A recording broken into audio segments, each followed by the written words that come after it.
আপনার আমাদের রক্তের হরিখা দিয়ে আপনার রাজনৈতিক পেশা রাজনৈতিক ক্যারিয়ার করছেন আর আমাদেরকে বিক্রি করছেন।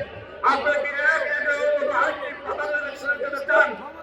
আপনারা এমন একজন প্রার্থী পেয়েছেন যেটা রাশেদ প্রধান উল্লেখ করেছে আপনাদের জন্য সৌভাগ্য যে আপনারা এই আসন থেকে বাংলাদেশের প্রধানমন্ত্রী বানাবেন। কয়েকদিন ধরে এই এলাকার কিছু সন্ত্রাসীরা ইলেকশনের কার্যক্রমকে ব্যাহত করার জন্য নানা ধরনের তৎপরতা চালাচ্ছে। আমরা সুস্পষ্ট ভাষায় কালকে প্রতিবাদ সভার মাধ্যমে তাদেরকে জানিয়ে দিয়েছি, কোন তৎপরতা আগামীর 12 তারিখের বাংলাদেশ নির্বাচনকে ব্যাহত করতে পারবে না। নির্বাচন কমিশনের উদ্দেশ্যে বলতে চাই, লেভেল প্লেইং ফিল্ড তৈরি করবেন।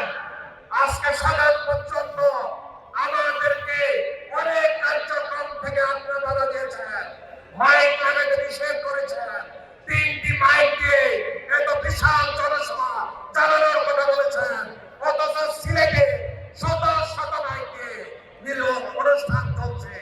এই ধরনের বৈষম্য আমরা বরদাস্ত করব না। বাংলাদেশ জামাত ইসলামী আমির জাতীয় নেতা ওনার সকল প্রোগ্রাম অন্যান্য প্রোগ্রামের মতোই হতে হবে, নাইলে আমরা এখান থেকে তীব্র প্রতিবাদ জানাচ্ছি।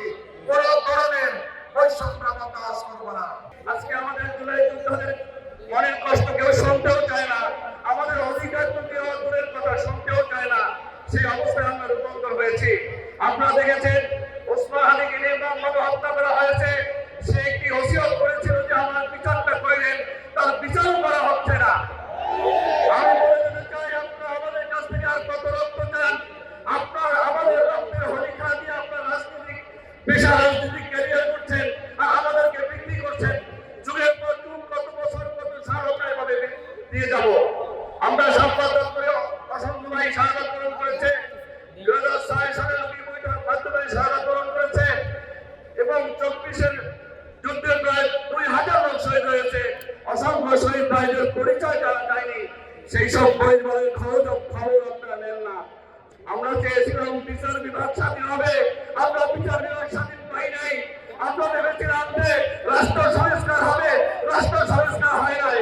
তড়িঘড়ি করে একটি নির্বাচনের দিকে যাচ্ছে এবং একটি পাতানো নির্বাচনের নীল নকশা আমরা দেখতে পাচ্ছি। অবৈধভাবে 61 জনকে নির্বাচনে নমিনেশন দেওয়া হয়েছে। 1700 কোটি টাকা ঋণ খেলা থেকে নমিনেশন দেওয়া হয়েছে। এই কাজের সুক্রিয়া স্বরূপ তিনি র্যাবের সদস্যকে নিহত করেছেন, হত্যা করেছেন। এই সুক্রিয়া আদায় করেছেন হত্যার মধ্য দিয়ে। আপনারা কি বলতে চান? আপনারা কি আরেকটি প্রধান ইলেকশনের জন্য চান? আমরা বলে চাই, যতদিন জুলাই যুদ্ধ আইএনসি থাকবে, কোন প্রকার ব্যক্তি স্বার্থ নয়, দেশের স্বার্থে, দেশের সার্বভৌমত্বের স্বার্থে রক্ত দিয়ে, জীবন দিয়ে আমরা আবার লড়াই করব। আগামী নির্বাচনে কোন সরকারি বাহিনীর পোশাকধারী ব্যক্তি যদি কোনো পক্ষপাতমূলক আচরণ করে, পোশাক খুলে ফেলা হবে।